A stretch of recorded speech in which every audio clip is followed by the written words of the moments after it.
Hey guys, obviously it's a lazy day for me. I'm not putting too much effort into this video, but I want to show you how to fix your Raycons if they won't connect to each other. I personally have the E50s, but none of the other videos online seem to show how this actually works, so I'll be showing you.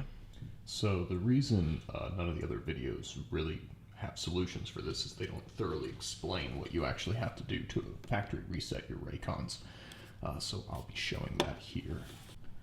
So the first thing you're going to do is you're going to take your Raycons. It doesn't matter if they're already in the box or not, but you're going to make sure that they're both off. So you're going to want to hold down the Raycons until both of them turn off.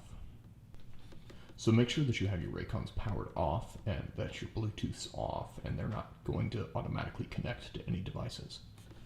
This next part is the part that I find typically messes everybody up because it's so specific. You can do it wrong and then think the solution doesn't work.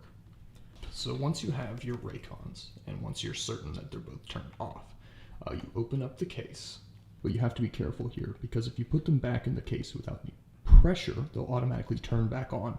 You don't want that. So you want to set them down and keep them in there, and you'll see they'll both come on red. If they came on blue, that means that you turn them on. You're going to have to try that again. So once they're both red, you hold down both buttons until you hear a chime. Should take about 10 seconds. Once that happens, immediately take out your headphones and they should reconnect to each other. Anyway guys, that's the only solution I've been able to find. Feel free to comment if something isn't working for you, and I'll try to help you guys out in the comments. Have a good one.